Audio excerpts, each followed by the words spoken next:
We break it down to three things when you're talking about intention cues: face, base, and pace. Here's essentially what that means, right? I want to see, what am I going to do with my face and everything that comes around my head? What am I going to do with my base and my pace in order to help support my intention to make it more clear for my audience? With regard to face, if I'm trying to connect with my audience, I need consistent eye contact. I need to vary my facial expressions. If I want you to be excited, I should probably put a smile on my face. If you're in trouble, I better not smile, right? Smile and personality. We talked about connecting with your audience. Some of the things that make great communicators: being humor. Bring yourself into your communication. We do it all the time with our family and friends. But when we get our technical, our financial, our corporate message in front of us, it becomes data. And we deliver it like it's data. And it means nothing to the person we deliver it to. So make sure you deliver it, right? With regard to first impressions, if I want to get to know you, if I want to like you, it's probably going to come from a smile, right? The likability factor. I'm more likely to listen to you and do what you want me to do if I like you. Be yourself, but be genuine. Base. That's our posture, right? If I'm standing, now there's good posture both sitting and standing, but since I'm standing here, I'll demonstrate this. A good proper posture, we call it a home base. Imagine your feet shoulder width apart, hands relaxed at your sides, chin even with the ground.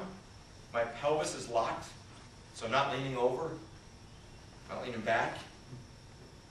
Okay, nice and straight. Imagine your spine is like a string of pearls, just straighten up a little taller. From right here, I'm in that good, confident, executive presence position. This is the position I want to be in when I'm talking. I don't want my feet bouncing around, showing nervous energy. Let's say I started the introduction of this session and my home base was just a little bit different. Would you think differently of me as an expert in communication if I came out like this? My name's Dave Lewis. I'm the CEO and co-founder of the award-winning Pinnacle Method. I got a new book coming out too. It's going to be great. Would that possibly give you a different perception of who I am and, more importantly, what you're in store for? Immediately, I'd probably see about 30 watches go. I gotta go. Yeah. So, good, strong home base. We want to make sure I can move, but when I move, make sure I move with purpose. I might come over here just to engage this side of the room, but when I get here, I'm back in a good, strong home base. Okay? Now, here's how it connects with your intention. If I'm in an executive briefing, or if I'm trying to get stakeholder buy-in, or get commitment on more resources, and I have all my facts and figures, and even my words are right. My body language is like this, though. How confident does it look like I might be in my message? As opposed to, I've got a little more executive presence. I've done the research. I'm confident this will work. Give us a chance to do it. Body language says a lot, right? Effective and appropriate gestures, again, can take away or add to your intention. A rule of thumb when it comes to gestures: if they don't support your message, they're ineffective. They're taking away from your message. Good gestures, right? If they're going to describe something, they should be accurate. I have a 6-year-old son, he's this tall. I have a 4-year-old daughter, she's also this tall. Right? They should be in relation to what I'm talking about. A lot of people, you see them emphasize like this is all they do. This is their only gesture. Well, yeah, so we went to dinner, and then after that, we went to a presentation, saw this good speaker about the Pinnacle Method, and then we networked for a little bit, and this is the only gesture I have, right? We call that Tyrannosaurus Rex gestures. Connected at the elbows, it's as far as I can move. Everything's great, though, so.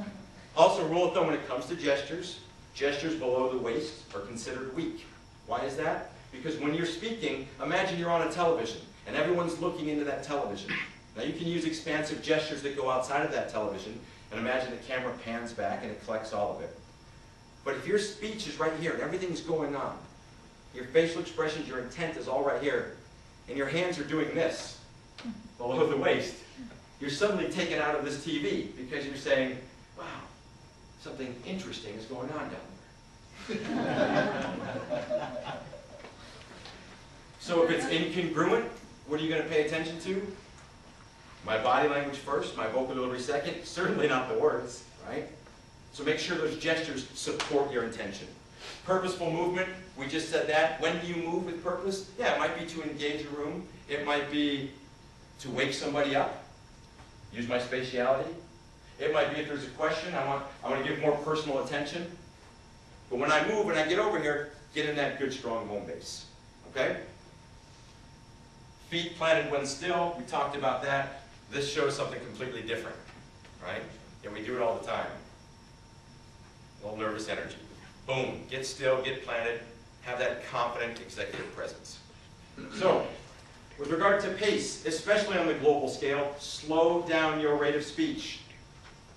The faster we speak, what do you think happens?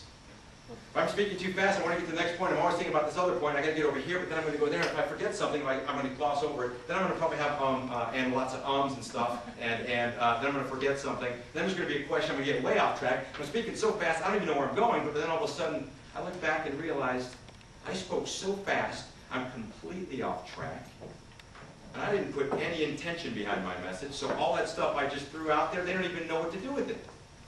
So slowing down your speech does a couple of things. It helps you articulate a little bit better, especially if English is that second language. It helps you to collect your thoughts so you can put intention and purpose behind your words. And just as importantly, it allows your audience to digest what you're going to say. And that's what intention is all about, getting your audience to react the way you want. If you speak too fast, they're not going to have that opportunity. Breathe, we talked about that, remaining a little bit more calm. We want to think about that. Eliminate those verbal viruses, those ums, those ands, those uhs, with pauses. If we're speaking, running a presentation, giving a team meeting, we think we always have to be talking. I have the floor, so I need to convey, I need to push information. I've got to keep talking, I've got to do this, and I put all those ands and ums in there to keep connecting my transitions. When in reality, silence is okay. Let that thought hang out there for a couple of seconds. Let your audience digest it, and then move on. It's completely effective, and it helps with your intention. Last but not least, vary that pitch and pace. Think of your voice like a roller coaster. It goes fast one moment, slow the next. High pitches and low pitches, always moving. Right? If we speak like this and nothing changes in our voice, right? It's very monotone. Everyone knows this is like an EKG machine, right? Beep, beep, beep. That should be like your speech. What happens if you hear this? Beep.